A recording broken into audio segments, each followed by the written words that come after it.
उत्तर प्रदेश में mission UP चलाने का लिया है बड़ा फैसला। बताएंगे आपको उत्तर प्रदेश के सभी लोगों तक यानी करोड़ों मतदाताओं तक किसान अपना मैसेज पहुंचाने वाले हैं। एक पूरा पत्र जारी किया गया है। दोस्तों क्या कुछ लिखा गया इसमें, इसकी जानकारी आप तक विस्तार से शेयर करेंगे। इसी के साथ में चलेंगे एक और बड़ी अपडेट की तरफ, जहां पर दोस्तों नोएडा के अंदर पहुंचे थे बीजेपी के सांसद मनोज तिवारी। लोगों ने जूता दिखाकर उल्टे पांव लौटाया है। इसी के साथ में एक और बड़ी अपडेट आपको बताएंगे। कानपुर के अंदर भारतीय जनता पार्टी के 8 बार के विधायक को आवारा गाय और बैल के झुंडों ने भी दौड़ा दिया है। दोस्तों इसी के साथ में आपको बताएंगे समाजवादी पार्टी की तरफ से योगी आदित्यनाथ पर कड़ी कार्रवाई करने और बैन लगाने को लेकर लिखा गया है पत्र। दोस्तों क्या है ये बड़ी जानकारी, इसकी अपडेट आप तक पहुंचाएंगे। इसी के साथ में चलेंगे एक और बड़ी खबर की तरफ, जहां पर अखिलेश यादव जिस रास्ते से कर रहे थे रैली उसी रास्ते से गुजर रही थी प्रियंका गांधी का काफिला। दोनों के बीच में हुई है मुलाकात। दोस्तों फिर क्या हुआ है इसकी अपडेट भी आप तक पहुंचाएंगे। दोनों नेताओं ने ट्वीट करके क्या जानकारी दी है। इसी के साथ में अपर्णा यादव की रैली में अखिलेश यादव जिंदाबाद के लगे हैं नारे, और इसके साथ एक एक करके चलेंगे सभी बड़ी अपडेट की तरफ। लेकिन उससे पहले अगर आप भी उत्तर प्रदेश के विधानसभा चुनाव के अंदर सत्ता परिवर्तन की जोरदार लहर बहते हुए देखते हैं दोस्तों, इस बार 250 की रफ्तार से भी ज्यादा तेज चल रही है साइकिल और बनेगी प्रचंड बहुमत की सरकार। तो इस वीडियो को लाइक करके लाल बटन दबाकर चैनल को सब्सक्राइब करके घंटे को दबाकर कमेंट बॉक्स में जय जवान जय किसान और इसी के साथ में यूपी बोले आज का नहीं चाहिए भाजपा के नारे का करते हैं अगर आप भी समर्थन, तो कमेंट बॉक्स में इस नारे को रिपीट जरूर करिएगा। चलते हैं सबसे पहले और बड़ी जानकारी की तरफ, जहां पर दोस्तों संयुक्त किसान मोर्चा ने दिल्ली में बैठक बुलाई थी जिसमें बड़े बड़े किसान नेता मौजूद रहे। आपको बता दें कि केंद्र सरकार के विवादित कृषि कानून के खिलाफ दिल्ली की सीमाओं पर सफल आंदोलन करने वाले सभी किसान एक बार फिर से दिल्ली में एकजुट हुए हैं। दोस्तों आपको बता दें कि इस दौरान जो बड़े किसान नेता मौजूद रहे जिसमें राकेश टिकैत से लेकर जोगिंदर सिंह उग्राहा, योगेंद्र यादव, राजेवाल समेत कई और किसान नेता मौजूद रहे थे। सभी ने एक साथ मिलकर संयुक्त किसान मोर्चा के आगे की रणनीति को लेकर फैसला लिया है कि मिशन उत्तर प्रदेश का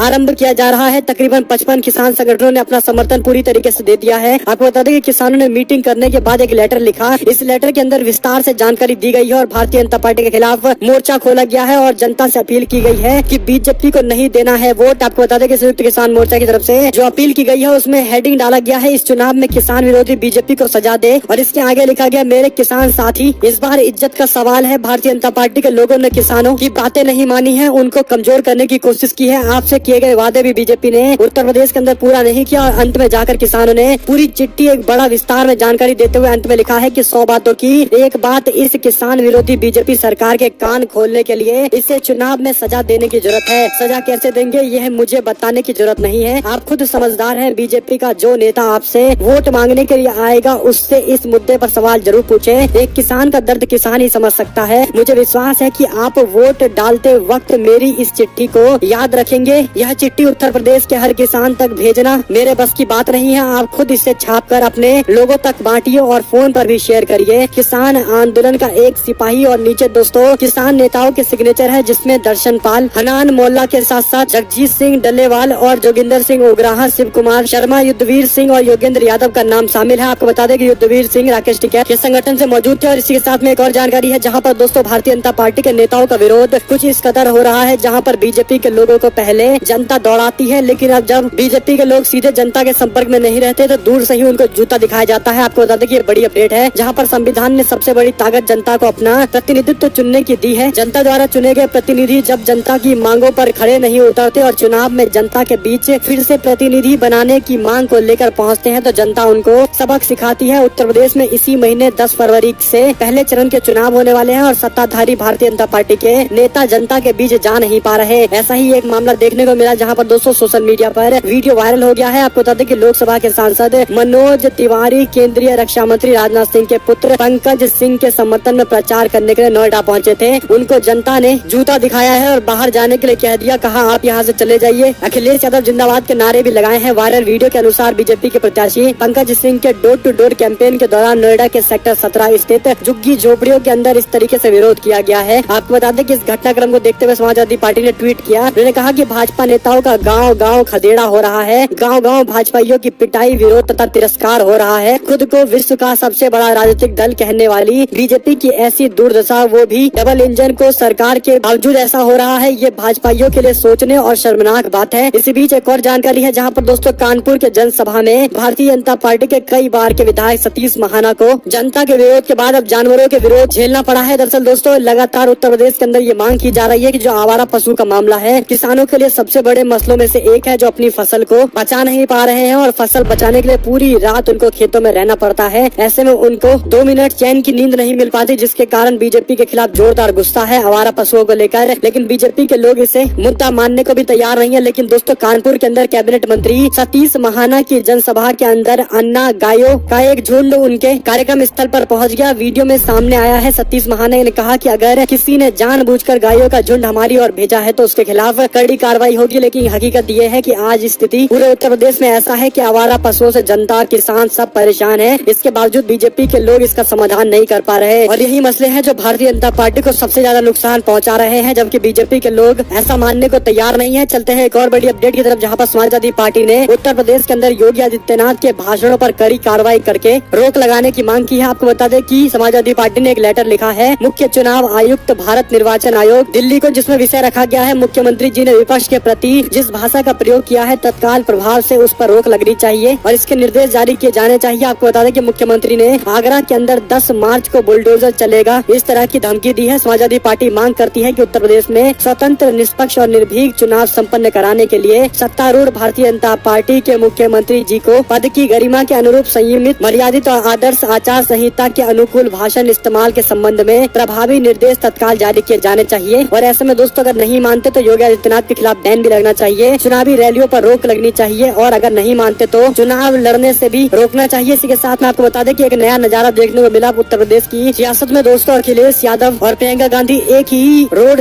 शो करते हुए आगे निकल रहे थे, जिस दौरान दोनों एक दूसरे के आमने सामने आ गए। प्रियंका गांधी ने जब अखिलेश यादव को देखा और अखिलेश यादव ने जब प्रियंका गांधी को देखा तो दोनों ने एक दूसरे को दुआ सलाम भी किया। इस दौरान जयंत चौधरी भी अखिलेश यादव के साथ उनके रथ पर मौजूद थे। प्रियंका गांधी ने भी इस पूरे मामले पर ट्वीट करते हुए कहा कि मैंने भी राम राम किया और अखिलेश यादव ने ट्वीट करते हुए कहा कि ये दुआ सलाम तहजीब के नाम दोनों की तरफ से अपने अपने स्तर पर ट्वीट किया गया है। दोस्तों ये बड़ी ब्रेकिंग न्यूज अपडेट सामने आ रही है, जहाँ पर दोनों नेता आपस में जब भी मुलाकात करते हैं तो इस तरीके से एक दूसरे को सम्मान देते हैं, ये अच्छी बात है। इसी के साथ में एक और बड़ी अपडेट है, जहाँ पर समाजवादी पार्टी के कार्यकर्ता नेता हर जगह तो नहीं पहुँच पाते, लेकिन बीजेपी की रैलियों के अंदर जिस तरीके से जनता विरोध करते हुए अखिलेश यादव के नारे लगा देती है वो साफ दिखाता है कि जनता के अंदर भी अखिलेश यादव की सरकार बनाने को लेकर कहीं न कहीं एक उम्मीद है। दोस्तों आपको बता दें कि मोथरी के अंदर जनसभा खत्म होने के बाद समाजवादी पार्टी के समर्थन में नारेबाजी की गई है। दरअसल ये पूरा मामला है जहां पर बीजेपी की नेत्री अपर्णा यादव खंजूर गांव में अपना तेवर दिखाकर चुनावी प्रचार कर रही थी। उन्होंने कहा कि यादव हूँ, शेरनी हूँ, सपाइयों से डरती नहीं। दरअसल दोस्तों अपर्णा यादव जब भाषण दे रही थी इस दौरान अखिलेश यादव जिंदाबाद के नारे लग गए, समाजवादी पार्टी जिंदाबाद के नारे लगाए गए, जिसको लेकर काफी ज्यादा बौखला गई अपर्णा यादव और इस तरीके के बयान उन्होंने दिए हैं। एक और बड़ी अपडेट आ रही है, जहाँ पर पंजाब के अंदर कौन होगा कांग्रेस पार्टी का सीएम उम्मीदवार 6 फरवरी को घोषणा करेगी पार्टी, सूत्रों ने ये जानकारी दी है। जो बड़ी अपडेट आ रही है, पंजाब विधानसभा चुनाव नजदीक है, पार्टियों ने उम्मीदवारों की घोषणा और तेज कर दिया है। कांग्रेस पार्टी ने भी कई विधानसभा सीटों पर चुनाव लड़ने वाले प्रत्याशियों के नाम का ऐलान कर दिया है। सूत्रों के मुताबिक बदलते चुनावी समीकरण के बीच में कांग्रेस पार्टी अब अपने सीएम उम्मीदवार की घोषणा 6 फरवरी को करेगी। चरणजीत सिंह चन्नी और नवजोत सिंह सिद्धू दो प्रमुख दावेदार के तौर पर उभर रहे हैं। कांग्रेस पार्टी उम्मीदवारों के चयन के लिए टेलीपोल प्रक्रिया की जा रही है, जिसमें फोन करके भी लोगों से संवाद किया जा रहा है, कार्यकर्ताओं से पूछताछ की जा रही है कि किसके पक्ष में हैं आप लोग। वहीं आपको बता दें कि राष्ट्रीय स्वयंसेवक संघ जमीनी स्तर पर अपने प्रभाव का इस्तेमाल हमेशा से चुनावी दौर में बीजेपी के पक्ष में करता है। मतदाताओं के बीच जाकर ज्यादा से ज्यादा मतदान कराने को लेकर उन्हें प्रेरित भी करता है। इस तरह की कोशिश संघ की हमेशा रहती है। अक्सर बीजेपी को इसका फायदा भी मिल जाता है, लेकिन पश्चिमी यूपी में इस बार संघ के सामने चुनौती गंभीर है, क्योंकि सपा रालोद गठबंधन किसान आंदोलन की वजह से भारतीय जनता पार्टी के जाट वोट बैंक में सेंध लगाने की कोशिश में है, जिसके लिए आरएसएस इस बार पश्चिमी यूपी में कम से कम 1.5 लाख स्वयंसेवकों को उतार रहा है, जो घर घर जाकर मतदाताओं को जागरूकता अभियान चला रहे हैं। हालांकि वह किसी पार्टी का नाम नहीं ले रहे, लेकिन उनकी ओर से जो भी मुद्दे उठाए जा रहे हैं वो बीजेपी के एजेंडे से मेल खाते हैं। यानी जाट मतदाताओं को अपने पक्ष में लाने के लिए आरएसएस इस तरह की तैयारी कर रहा है। लेकिन दोस्तों जाट इस बार किसान बनकर वोट दे रहे हैं, बीजेपी के लिए समस्या यही दिखाई पड़ती है। एक और जानकारी की माने तो गाजियाबाद के अंदर चुनावी सभा को संबोधित करने के लिए पहुंची बसपा की सुप्रीमो मायावती ने सभी नेताओं पर निशाना साधते हुए उन्होंने कहा कि बीजेपी गर्मी निकालेगी, एसपी चर्बी निकालेगी, बीएसपी भर्ती निकालेगी। हमारा केवल एक ही लक्ष्य है, जनता को ज्यादा से ज्यादा भर्ती देना। रोजगार, व्यापार, सुख समृद्धि ही हमारी सरकार का मेन मकसद होता है और इसीलिए बीएसपी सरकार बनवाइए। बसपा सुप्रीमो ने जनता से इस तरीके से अपील की है। एक और बड़ी अपडेट है, जहां पर नवजोत सिंह सिद्धू को सिर्फ कुर्सी चाहिए, इमरान ऑफर कर देंगे तो पाकिस्तान भाग जाएंगे। विक्रम सिंह मजीठिया की तरफ से नवजोत सिंह सिद्धू को अपने निशाने पर लिया गया है, जबकि सिद्धू भी जब चुनावी प्रचार में एक बार फिर से वापस लौटे तो उनकी तरफ से भी कुछ ऐसे बयान दिए गए जो मजीठिया को लेकर एक विवादित बयान है। एक और बड़ी अपडेट है, जिसमें खट्टर सरकार ने हरियाणा के अंदर युवाओं का वोट इकट्ठा करने के लिए एक बड़ा वादा किया था। हरियाणा के अंदर निवासियों को प्राइवेट नौकरियों में 75% आरक्षण देने की घोषणा की थी, पर हाई कोर्ट ने इस पूरे मामले पर रोक लगा दी है। दोस्तों, हाई कोर्ट ने हरियाणा सरकार को झटका देते हुए हरियाणा के निवासियों को प्राइवेट सेक्टर जॉब में 75% आरक्षण दिए जाने के निर्णय पर रोक लगा दी है। हरियाणा के इस आदेश को लेकर फरीदाबाद इंडस्ट्रियल एसोसिएशन ने हाई कोर्ट में याचिका दाखिल करते हुए चुनौती देते हुए इसे रद्द करने की बात कही थी, जिस पर हाई कोर्ट ने ये मांग स्वीकार कर ली है। वहीं पर निर्मला सीतारमण के अमृत काल वाले बयान को लेकर रवीश कुमार का तंज कहा, अमृत चखले अमर हो जाए, रोजगार की चिंता से मुक्ति हो जाए। इसी के साथ में दोस्तों, बीजेपी के सांसद ने राहुल गांधी के खिलाफ विशेष अधिकार हनन का नोटिस दिया है। लोकसभा के अंदर बुधवार को केंद्र सरकार पर हमला बोलते हुए राहुल गांधी ने जो बातें बोली है उस पर बीजेपी के लोग अब उन्हें चौतरफा घेर रहे हैं। बीजेपी के सांसद से लेकर मंत्री तक राहुल गांधी पर लगातार हमलावर है। वहीं पर अब बीजेपी के सांसद निशिकांत दुबे ने राहुल गांधी के खिलाफ लोकसभा में विशेष अधिकार हनन का नोटिस दिया है। भाजपा के सांसद ने राहुल गांधी पर अपने भाषण से लोगों को उकसाने का आरोप लगाया है। सांसद ने राहुल गांधी के खिलाफ सदन की अवमानना का नोटिस भी दे दिया है। इसी बीच झारखंड के गोड़ा सीट से सांसद निशिकांत ने खुद इसकी जानकारी दी है। निशिकांत ने ट्वीट करते हुए राहुल गांधी जी की मानसिकता जिन्ना से 2 राष्ट्र के सिद्धांत की है, इस तरीके से बयान दिया है। दोस्तों, एक और बड़ी अपडेट है जहां पर गलवान घाटी के जख्म को चीन ने फिर से खुदेड़ा। भारत और चीन के बीच गलवान घाटी की झड़प में घायल हुए एक चीनी सैन्य अधिकारी को चीन ने विंटर ओलंपिक की मशाल थमा दी, जिसको लेकर भारत ने अपना विरोध जाहिर कर दिया है। वहीं पर चीन ने पहले हमारी जमीन पर कब्जा किया, अब हमारे नागरिकों का अपहरण कर रहा है। प्रधानमंत्री अच्छे दिनों का इंतजार जनता से करवा रहे हैं, लेकिन ये इंतजार कभी खत्म नहीं हो रहा। कांग्रेस पार्टी के नेता राहुल गांधी ने ट्वीट करते हुए कहा कि चीन ने पहले हमारे देश की जमीन पर कब्जा किया और अब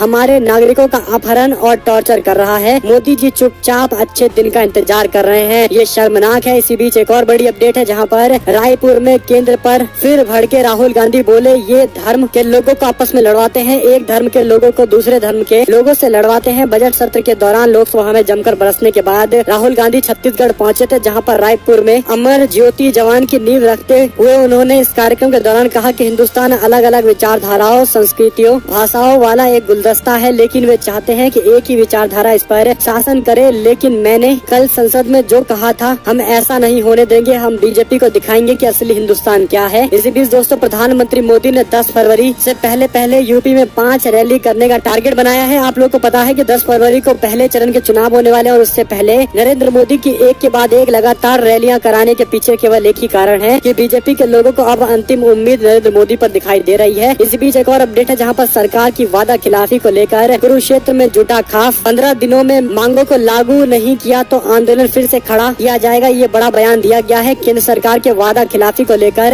राष्ट्रीय सर्व खाप जन कल्याण मंच किसान संगठन की बैठक में जाट धर्मशाला में आयोजित बैठक की गई। इस बैठक में 35 खापों के प्रतिनिधि पहुंचे। बैठक की अध्यक्षता सर्व खाप के राष्ट्रीय संयोजक एवं जन कल्याण मंच किसान संगठन के राष्ट्रीय अध्यक्ष टेक राम कंडेला ने भी किया। वहीं पर दोस्तों, उन्होंने कहा कि संयुक्त किसान मोर्चा अभी भी आंदोलन को लेकर बिल्कुल तैयार है। अगर सरकार उनकी बची हुई मांगे भी नहीं मानती तो उनके खिलाफ एक बड़ा आंदोलन करने के लिए हम लोग भी तैयार है, सभी खाप तैयार है। सरकार का वादा खिलाफी बर्दाश्त नहीं करेंगे। इस बीच पंजाब के लिए बीजेपी ने अपने 30 स्टार प्रचारकों की लिस्ट जारी की है। नरेंद्र मोदी, अमित शाह के साथ हेमा मालिनी और सन्नी देओल का नाम भी जोड़ा गया है। दरअसल दोस्तों, इसमें लिस्ट में जो नाम है उसमें नरेंद्र मोदी, जेपी नड्डा, राजनाथ सिंह, अमित शाह, नितिन गडकरी, अश्वनी शर्मा, पीयूष गोयल, स्मृति ईरानी, गजेंद्र सिंह शेखावत, हरदीप सिंह पुरी, सौदन सिंह, जयराम ठाकुर, मनोहर लाल खट्टर, अनुराग ठाकुर, मीनाक्षी लेखी, दुष्यंत कुमार, गौतम, मनोज तिवारी, हेमा मालिनी, हंसराज हंस, विनोद चावड़ा, नरेंद्र सिंह रायना, तरुण चुग के साथ साथ सोम प्रकाश, अविनाश राय खन्ना, सन्नी देओल, हरजीत सिंह, PS गिल और SS विर्क के साथ साथ सरदार निधारक सिंह को भी मैदान में उतारा गया है। ये सारे बीजेपी के नेता हैं जो पंजाब के अंदर सक्रिय रहते हैं। लेकिन बड़ी बात यह है दोस्तों, इसमें योगी आदित्यनाथ और कई सारे और बीजेपी के तथाकथित बड़े नेताओं के नाम भी नहीं है। एक और अपडेट है जहां पर यूपी के अंदर AIMIM के प्रमुख असदुद्दीन ओवैसी की कार पर फायरिंग की गई, एक को गिरफ्तार किया गया है। AIMIM के प्रमुख असदुद्दीन ओवैसी उत्तर प्रदेश में अपनी कार पर फायरिंग किए जाने का आरोप उनकी तरफ से लगाया गया। ओवैसी ने के अनुसार उत्तर प्रदेश में चुनाव प्रचार करके दिल्ली वापस लौट रहे थे, जिस दौरान उनके कार पर हमला किया गया है, फायरिंग की गई है। वहीं पर दोस्तों, बुलंदशहर में अखिलेश यादव, जयंत चौधरी और प्रियंका गांधी के आमना सामना होने को लेकर अब वीडियो भी सोशल मीडिया पर सामने आ गया है। इसी बीच सपा की सबसे युवा प्रत्याशी पूजा शुक्ला का बयान, कहा योगी आदित्यनाथ को संवाद नहीं केवल विवाद पसंद है और वो चाहते हैं कि केवल विवाद होना चाहिए। 2017 के अंदर योगी आदित्यनाथ को काला झंडा दिखाने वाली पूजा शुक्ला की तरफ से ये बयान दिया गया है। इसी बीच दोस्तों, राहुल गांधी कल से 3 दिनों के चुनावी राज्यों के दौरे पर रहेंगे। गोवा, उत्तराखंड और पंजाब के अंदर कांग्रेस पार्टी खासकर फोकस कर रही है। राहुल गांधी सबसे पहले 4 फरवरी यानी आज गोवा पहुंचेंगे। कई क्षेत्रों के अंदर लोगों से बातचीत करेंगे, कांग्रेस उम्मीदवारों के लिए प्रचार करेंगे। 5 फरवरी को को राहुल गांधी उत्तराखंड के दौरे पर रहेंगे और 6 फरवरी को पंजाब के दौरे पर रहेंगे। इसी बीच दोस्तों क्या बीएसपी से अलग होकर सपा रालोद गठबंधन जो चुनाव लड़ रहा है उससे नुकसान होगा? अखिलेश यादव ने इसको लेकर दिया है जवाब। समाजवादी पार्टी के अध्यक्ष अखिलेश यादव और राष्ट्रीय लोक दल के अध्यक्ष जयंत चौधरी बुलंदशहर पहुंचे। इस दौरान दोनों ने बुलंदशहर की सभी 7 सीटों पर गठबंधन के प्रत्याशियों को जिताने के लिए जनता से अपील की है। लेकिन जब उनसे सवाल पूछा गया कि क्या बसपा आपसे अलग होकर चुनाव लड़ रहा है तो क्या बसपा के इस कदम के बाद आपको नुकसान होगा, तो उस पर उन्होंने जवाब देते हुए कहा कि मैंने हमेशा कहा है कि अम्बेडकर वादियों को समाजवादियों के साथ आना चाहिए, समाजवादी पार्टी में शामिल होना चाहिए, क्योंकि हमें संविधान और लोकतंत्र को बचाना है। अगर लोकतंत्र और संविधान नहीं बचेगा तो सोचो हमारे अधिकारों का क्या होगा। मैं अपील करता हूं कि अम्बेडकर वादियों को भी हमारे साथ में आना चाहिए। इसी बीच दोस्तों बसपा ने सीमा कुशवाहा को पार्टी का राष्ट्रीय प्रवक्ता नियुक्त कर दिया है। निर्भया केस से है उनका कनेक्शन। सीमा कुशवाहा ने बसपा ज्वाइन करने के बाद सतीश चंद्र मिश्रा से मुलाकात की थी। बाद में उन्होंने बसपा की सुप्रीमो मायावती से भी मुलाकात की है और बाद में उन्होंने ट्वीट करते हुए बहुजन समाज के लोगों को जोड़ने का प्रण लिया है। आपको बता दें कि इन्हीं को देखते हुए मायावती ने उन पर भरोसा जाहिर किया है। राष्ट्रीय प्रवक्ता उनको बना दिया गया है बसपा का। इसी के साथ में बंगाल के सीएम गवर्नर के बीच में एक बार फिर से तीखी बहस देखने को मिली है।